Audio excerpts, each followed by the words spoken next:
Hello, I'm Kira Levake, and I will be reading you Chapter 6 of Alice in Wonderland.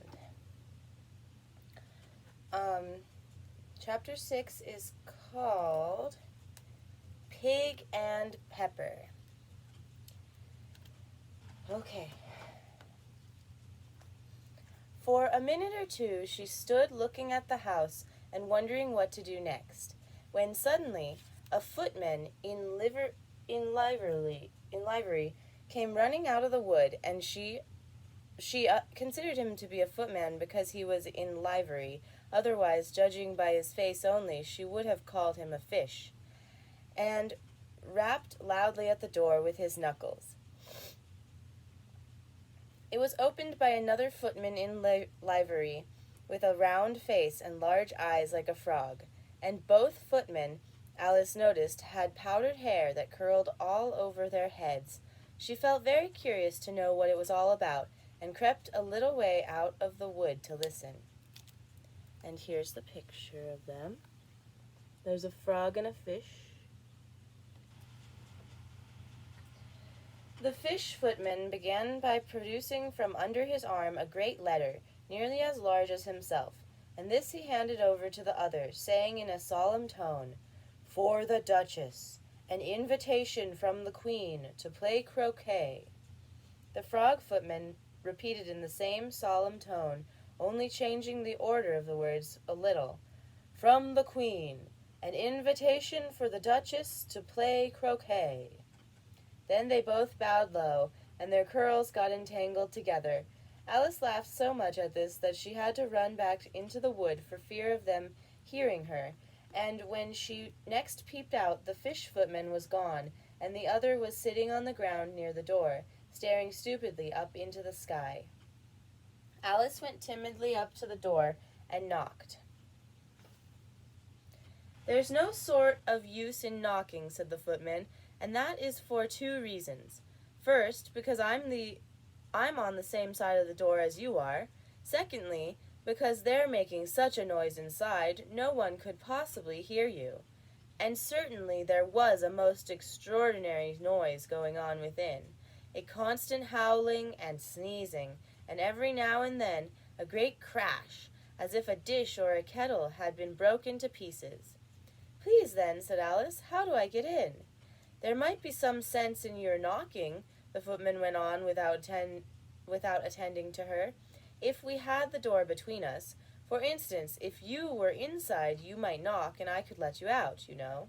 He was looking up at the sky all the time he was speaking, and this Alice thought decidedly uncivil.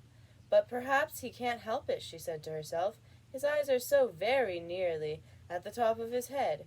But at any rate he might answer questions." "How am I to get in?" she repeated aloud. "I shall sit here," the footman remarked, "till tomorrow." At this moment the door of the house opened, and a large plate came skimming out, straight at the footman's head. It just grazed his nose, and broke to pieces against one of the trees behind him. "Or next day, maybe," the footman continued in the same tone, exactly as if nothing had happened. "How am I to get in?" Alice asked again in a louder tone. "Are you to get in at all?" said the footman. "That's the first question, you know." It was no doubt only Alice did not like to be told so. It's really dreadful," she muttered to herself, "the way all the creatures argue. It's enough to drive one crazy." The footman seemed to think this a good opportunity for repeating his remark with variations. "I shall sit here," he said, "on and off, for days and days." "But what am I to do?" said Alice. "Anything you like," said the footman, and began whistling. "Oh, there's no use in talking to him," said Alice desperately. "He's perfectly idiotic." And she opened the door and went in. And this is the picture of inside the house. There's the baby and the Duchess and Alice.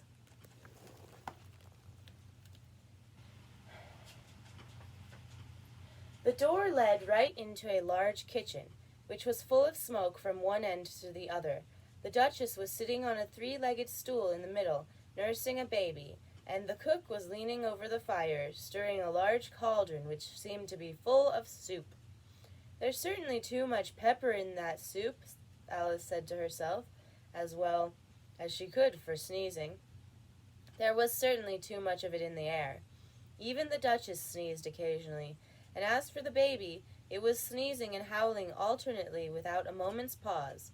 The only two creatures in the kitchen that did not sneeze were the cook and a large cat, which was sitting on the hearth and grinning from ear to ear. "Please, would you tell me," said Alice a little timidly, for she was not quite sure whether it was good manners for her to speak first, "why your cat grins like that?" "It's a Cheshire cat," said the Duchess, "and that's why." "Pig!"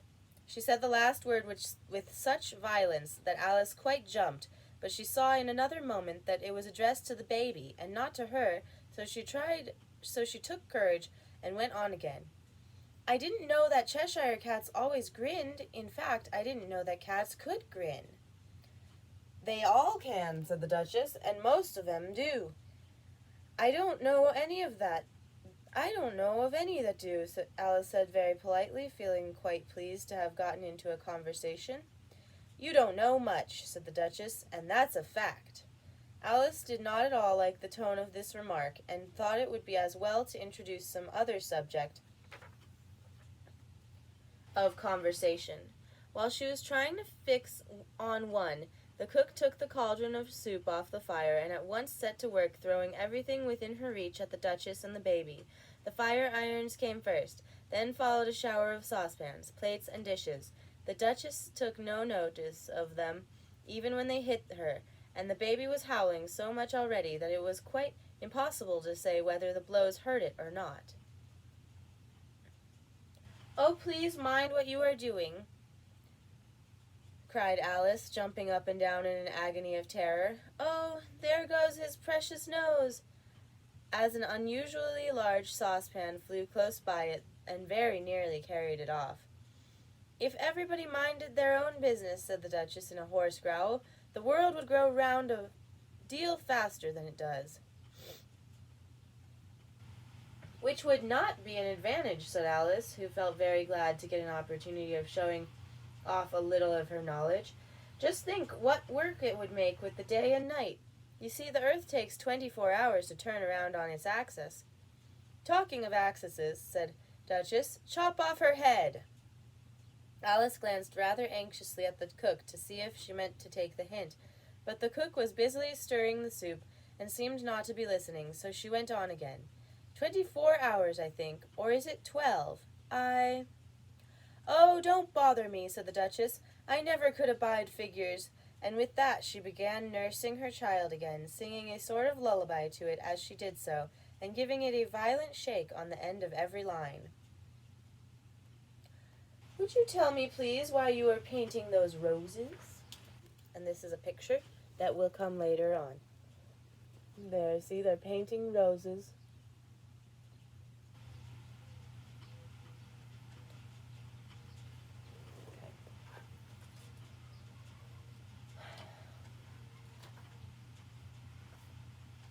"Speak roughly to your little boy, and beat him when he sneezes. He only does it to annoy, because he knows it teases." Chorus, in which the cook and the baby joined. "Wow, wow, wow!" While the Duchess sang the second verse of the song, she kept tossing the baby violently up and down, and the poor little thing howled so that Alice could hardly hear the words. "I speak severely to my boy, I beat him when he sneezes, for he can thoroughly enjoy the pepper when he pleases." Chorus. "Wow, wow, wow!" "Here, you may nurse it a bit if you like," said the Duchess to Alice, flinging the baby at her as she spoke. "I must go and get ready to play croquet with the Queen." And she hurried out of the room. The cook threw a frying pan after her as she went, but it just missed her. Alice caught the baby with some difficulty, as it was a queer-shaped little creature, and held out its arms and legs in all directions. "Just like a starfish," thought Alice. The poor little thing was snorting like a steam engine when she caught it, and kept doubling itself up and straightening itself out again, so that altogether for the first minute or two it was as much as she could do to hold it.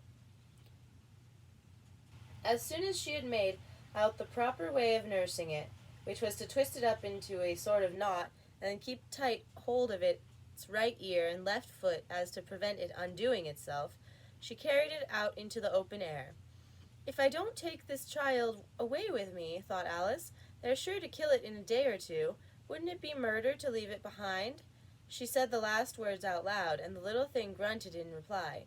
It had left off sneezing by this time. "Don't grunt," said Alice. "That's not at all a proper way of expressing yourself." The baby grunted again, and Alice looked very anxiously into its face to see what was the matter with it. There could be no doubt that it had a very turned-up nose, much more like a snout than a real nose. Also, its eyes were getting extremely small for a baby. Altogether, Alice did not like the look of the thing at all, but perhaps it was only sobbing, she thought, and looked into its eyes again, to see if there were any tears. No, there were no tears.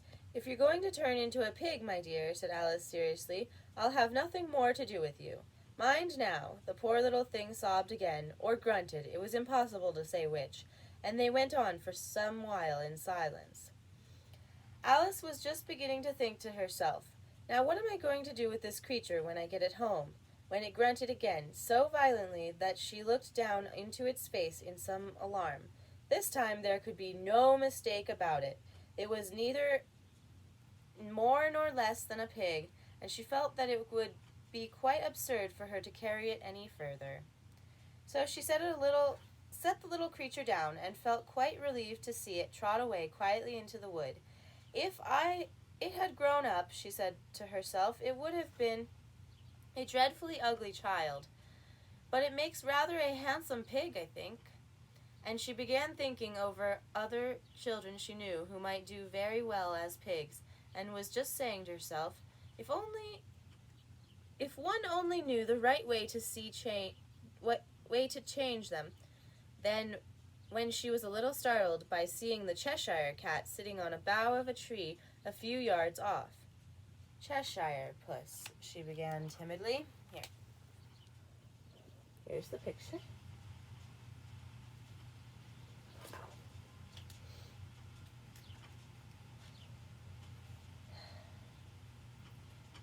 "Cheshire puss," she began rather timidly, as she did not at all know whether it would like the name. However, it only grinned a little wider. "Come, it's pleased so far," thought Alice, and she went on. "Would you tell me, please, which way I ought to walk from here?" "That depends a good deal on where you want to get to," said the cat. "I don't much care where," said Alice. "Then it doesn't matter which way you walk," said the cat. "So long as I get somewhere," Alice added, as an explanation. "Oh, you're sure to do that," said the cat, "if you only walk long enough." Alice felt that this could not be denied, so she tried another question. "What sort of people live about here?" "In that direction," the cat said, waving its right paw round, "lives a hatter, and in that direction," waving the other paw, "lives a March hare. Visit either you like. They're both mad." "But I don't want to go among mad people," Alice remarked. "Oh, you can't help that," said the cat. "We're all mad here. I'm mad." "You're mad." "How do you know I'm mad?" said Alice. "You must be," said the cat, "or you would not have come here." Alice didn't think that proved it at all. However, she went on. "And how do you know that you're mad?" "To begin with," said the cat, "a dog's not mad. You grant that?" "I suppose so," said Alice. "Well then," the cat went on, "you see a dog growls when it's angry and wags its tail when it's pleased. Now I growl when I'm pleased and wag my tail when I'm angry. Therefore, I'm mad." "I call it purring, not growling," said Alice. "Call it what you like," said the cat. "Do you play croquet with the Queen today?" "I should like it very much," said Alice, "but I haven't been invited yet." "You'll see me there," said the cat, and vanished. Alice was not much surprised at this. She was getting so well used to queer things happening. While she was still looking at the place where it had been, it suddenly appeared again. "By the by, what became of the baby?" said the cat. I'd nearly forgotten to ask. It turned into a pig, Alice answered very quietly, just as if the cat had come back in a natural way. I thought it would, said the cat, and vanished again. Alice waited a little, half expecting to see it again, but it did not appear, and after a minute or two she was walking on in the direction in which the March Hare was said to live. I've seen hatters before, she said to herself. The March Hare will be much the most interesting, and perhaps this is May. It won't be raving mad, at least not so much as it was in March. As she said this, she looked up, and there was the cat again, sitting on a branch of a tree. Did you say pig or fig? Said the cat. I said pig, replied Alice, and I wish you wouldn't keep appearing and vanishing so suddenly. You make one quite giddy.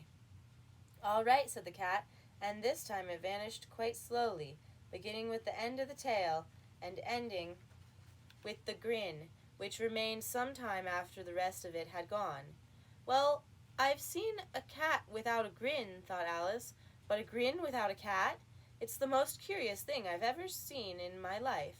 She had not gone much further before she came in sight of the house of the March Hare. She thought it must be the right house, because the chimneys were shaped like ears, and the roof was thatched with fur. It was so large a house that she did not like to go nearer till she had nibbled some more of the left-hand bit of the mushroom, and raised herself to about 2 feet high. Even then she walked up toward it rather timidly, saying to herself, Suppose it should be raving mad after all. I must wish I'd gone to see the Hatter instead. Chapter 7. The Mad Tea Party. And I'm going to stop there.